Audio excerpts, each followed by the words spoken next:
At the Mountains of Madness. Part 10. Many people will probably judge us callous as well as mad for thinking about the Northward Tunnel and the Abyss so soon after our somber discovery, and I am not prepared to say that we would have immediately revived such thoughts, but for a specific circumstance which broke in upon us and set up a whole new train of speculations. We had replaced the tarpaulin over poor Gedney and were standing in a kind of mute bewilderment when the sounds finally reached our consciousness. The first sounds we had heard since descending out of the open where the mountain wind whined faintly from its unearthly heights. Well-known and mundane though they were, their presence in this remote world of death was more unexpected and unnerving than any grotesque or fabulous tones could possibly have been, since they gave a fresh upsetting to all our notions of cosmic harmony. Had it been some trace of that bizarre musical piping over a wide range which Lake's dissection report had led us to expect in those others, and which, indeed, our overwrought fancies had been reading into every wind howl we had heard since coming on the camp horror, it would have had a kind of hellish congruity with the eon-dead region around us. A voice from other epochs belongs in a graveyard of other epochs. As it was, however, the noise shattered all our profoundly seated adjustments, all our tacit acceptance of the inner Antarctic as a waste, as utterly and irrevocably void of every vestige of normal life as the sterile disk of the moon. What we heard was not the fabulous note of any buried blasphemy of elder Earth from whose supernal toughness an age-denied polar sun had evoked a monstrous response. Instead, it was a thing so mockingly normal and so unerringly familiarized by our sea days off Victoria Land and our camp days at McMurdo Sound that we shuddered to think of it here, where such things ought not to be.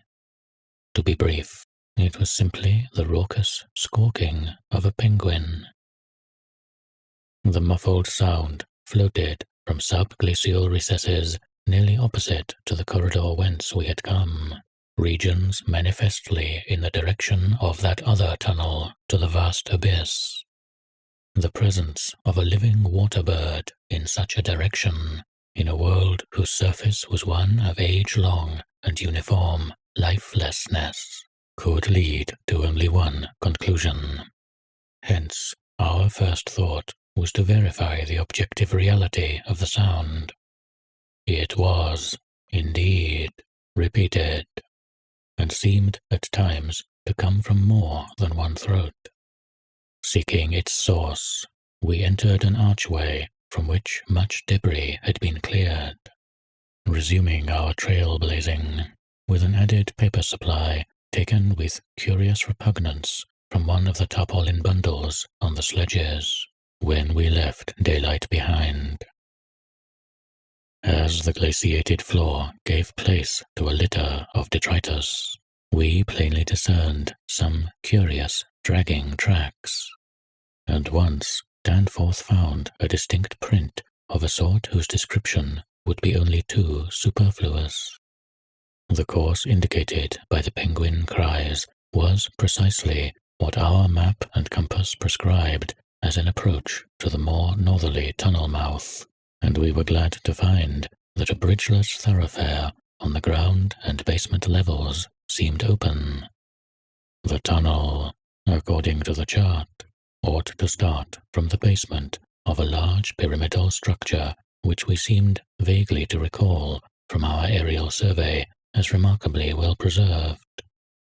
Along our path, the single torch showed a customary profusion of carvings, but we did not pause to examine any of these.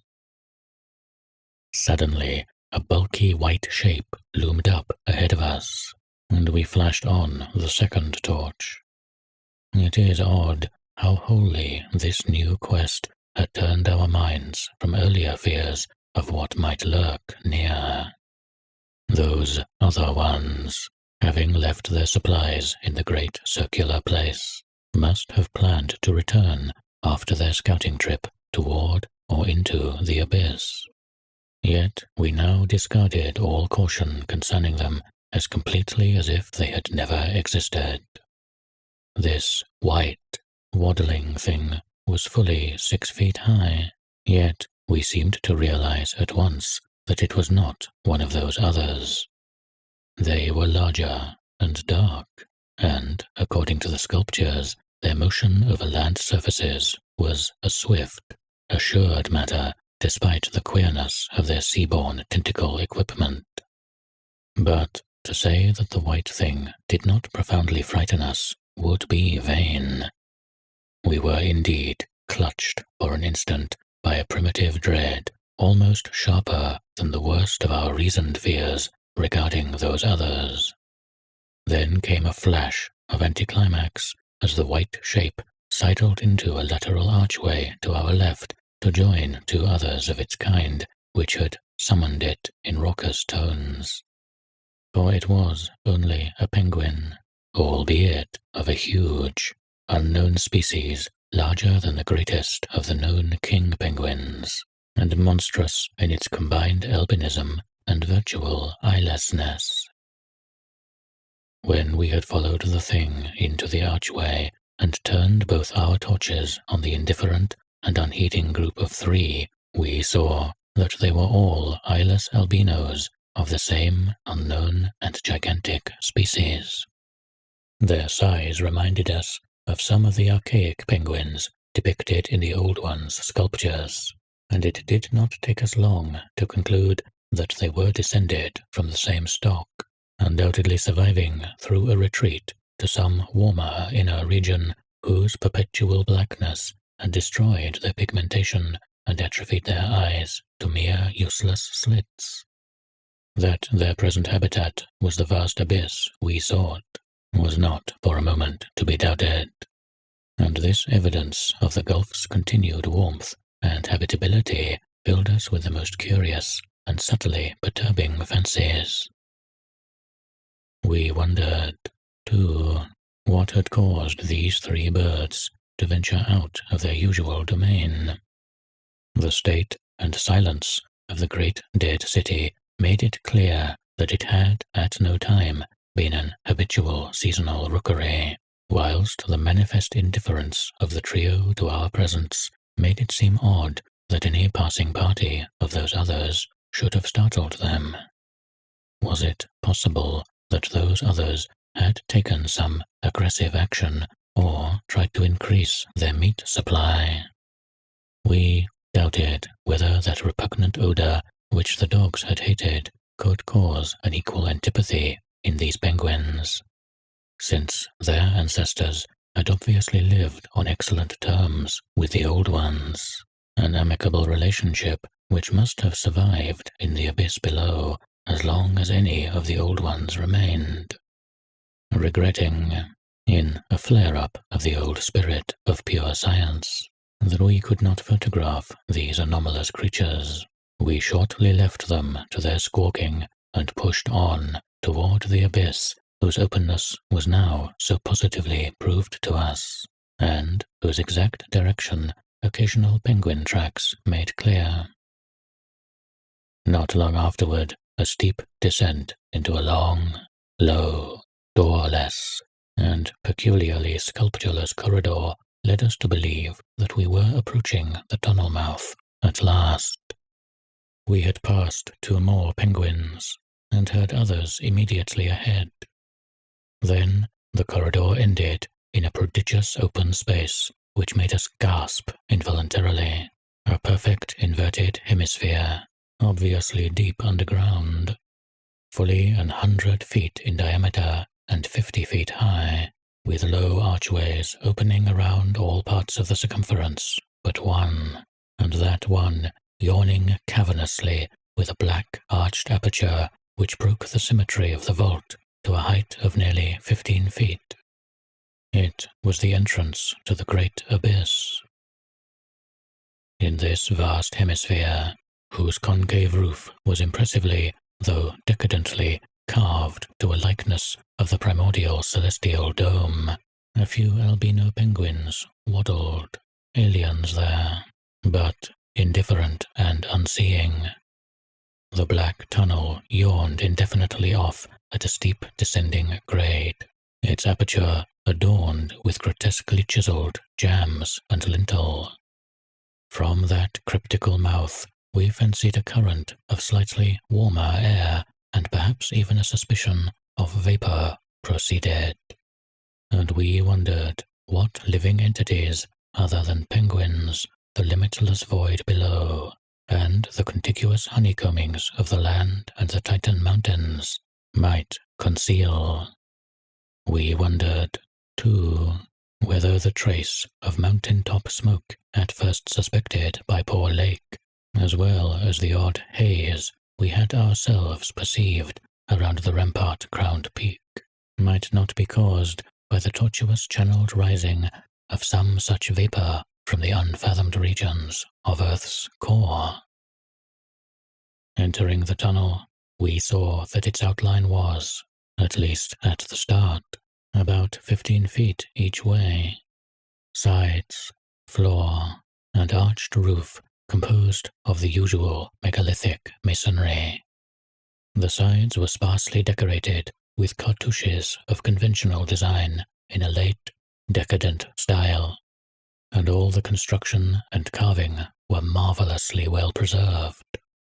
The floor was quite clear, except for a slight detritus-bearing outgoing penguin tracks and the inward tracks of those others.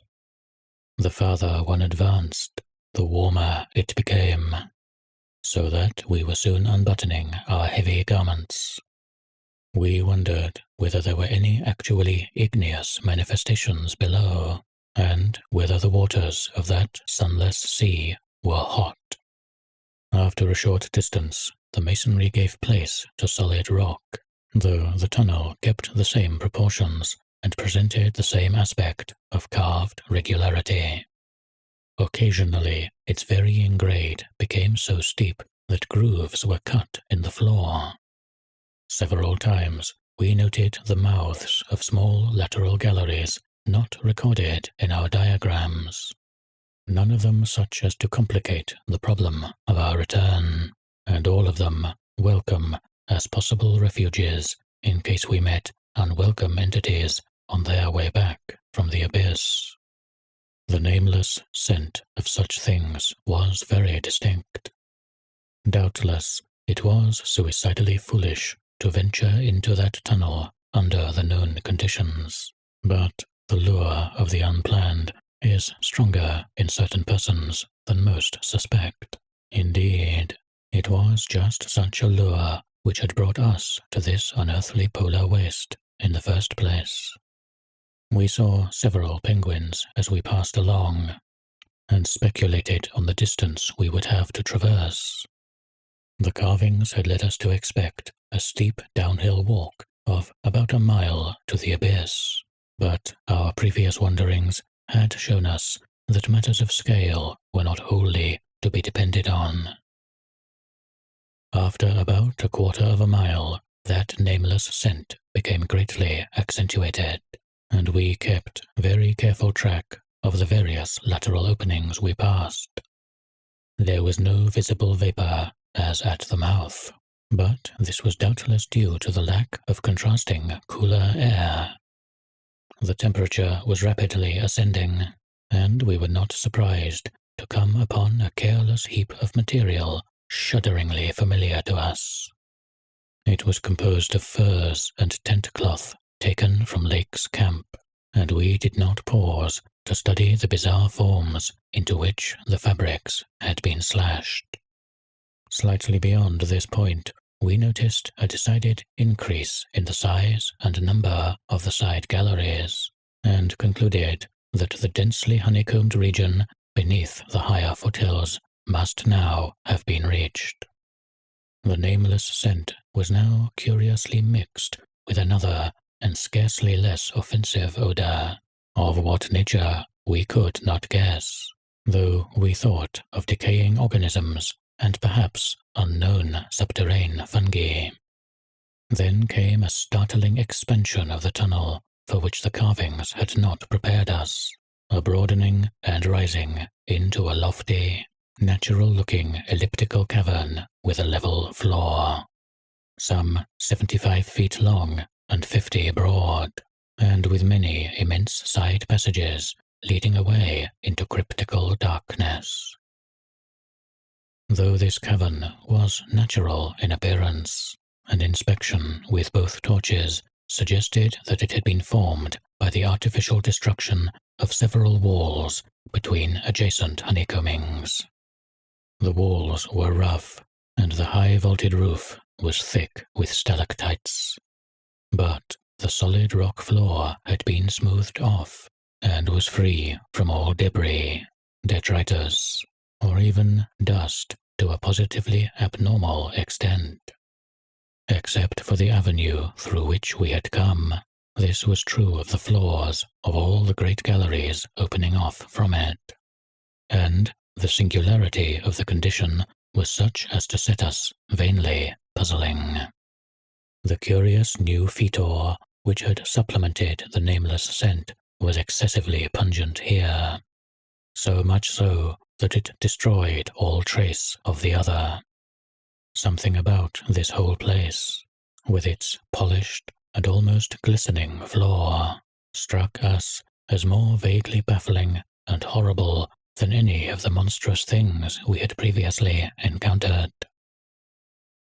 The regularity of the passage immediately ahead, as well as the larger proportion of penguin droppings there, prevented all confusion as to the right course amidst this plethora of equally great cave mouths. Nevertheless, we resolved to resume our paper trailblazing if any further complexity should develop.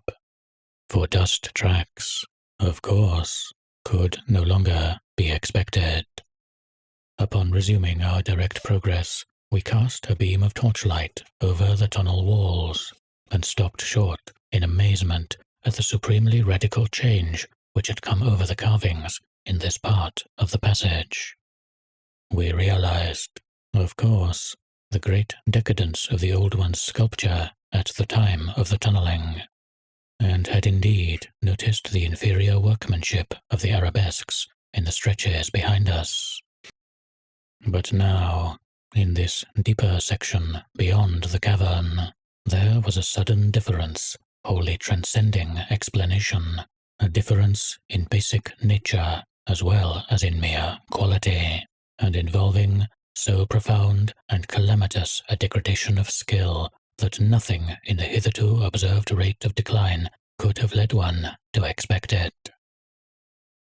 This new and degenerate work was coarse, bold, and wholly lacking any delicacy of detail. It was countersunk with exaggerated depth in bands, following the same general line as the sparse cartouches of the earlier sections, but the height of the reliefs did not reach the level of the general surface.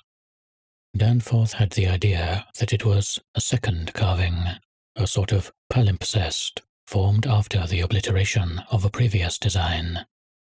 In nature, it was wholly decorative and conventional, and consisted of crude spirals and angles roughly following the quintile mathematical tradition of the old ones, yet seeming more like a parody than a perpetuation of that tradition. We could not get it out of our minds that some subtly but profoundly alien element had been added to the aesthetic feeling behind the technique, an alien element, Danforth guessed, that was responsible for the manifestly laborious substitution. It was like, yet disturbingly unlike, what we had come to recognize as the old one's art, and I was persistently reminded of such hybrid things as the ungainly Palmyrene sculptures fashioned in the Roman manner.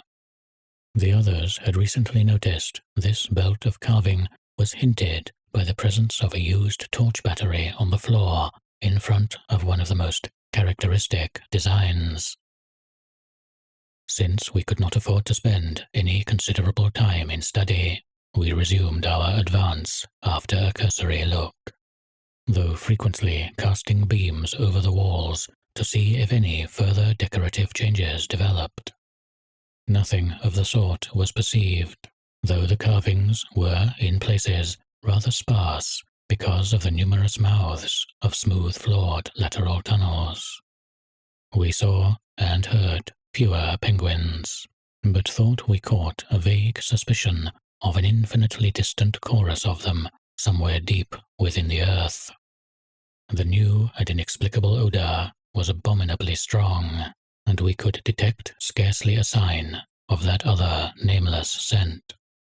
Puffs of visible vapour ahead bespoke increasing contrasts in temperature and the relative nearness of the sunless sea cliffs of the great abyss.